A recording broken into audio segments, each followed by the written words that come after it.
দীপা পড়ে যেতে গেলে সূর্য দীপাকে ধরে নেয়। তারপর দীপার হাত টেনে ধরে রাখলে দীপা বলে ছাড়ুন। সূর্য বলে ছাড়বো না। এরপর দীপা রেগে গিয়ে সূর্যকে একটা থাপ্পড় মারে। সেই মুহূর্তে পুলিশ অফিসার এসে বলে এখানে সূর্য সেনগুপ্ত কে আছে, ওনাকে আমাদের সাথে যেতে হবে।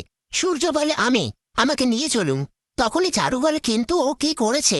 পুলিশ অফিসার বলে একটা বউ থাকতে উনি আবার বিয়ে করতে চাইছেন ডিভোর্স না দিয়ে। সূর্য বলে আপনি ঠিক বলেছেন, আমাকে নিয়ে চলুন। এই নিয়ে তাদের মধ্যে কথা হতে থাকে। তারপর সূর্য সোনার কাছে গিয়ে বলে আমার মেয়ে যখনই আমায় যা বলেছে আমি তাই করেছি। তুমি চাও আমি দীপাকে ডিভোর্স দিয়ে দিই?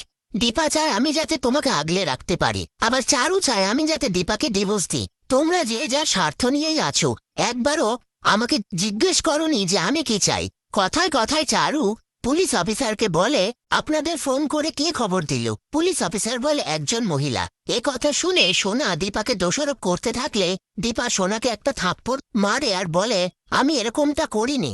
এরপর পুলিশ অফিসার বলে আপনারা নিজেদের মধ্যে এই সমস্ত কিছু মিটিয়ে নিন। এই বলে সেখান থেকে চলে যায়। তারপর সোনা আর চারু ডিভোর্স না দেয়া নিয়ে দীপাকে কথা শোনাতে থাকলে ঠিক তখনই সাক্ষ্যদীপ বাবু চারুকে বলে ডক্টর সেনগুপ্ত নিজে জোর করে গিয়ে বলে এসেছিল যে উনি ডিভোর্স দিতে চান না। এই নিয়ে মিসেস সেনগুপ্ত যথেষ্ট ডিস্টার্ব ছিলেন। আগে যার সাথে ঘর করতে যাচ্ছেন তাকে সামলান। চারু বলে সব বিশ্বাস করব। এই বলে দীপার হাতে ডিভোর্স পেপার দিয়ে বলে এটাতে সাইন করে দাও। দাও তো এসজি।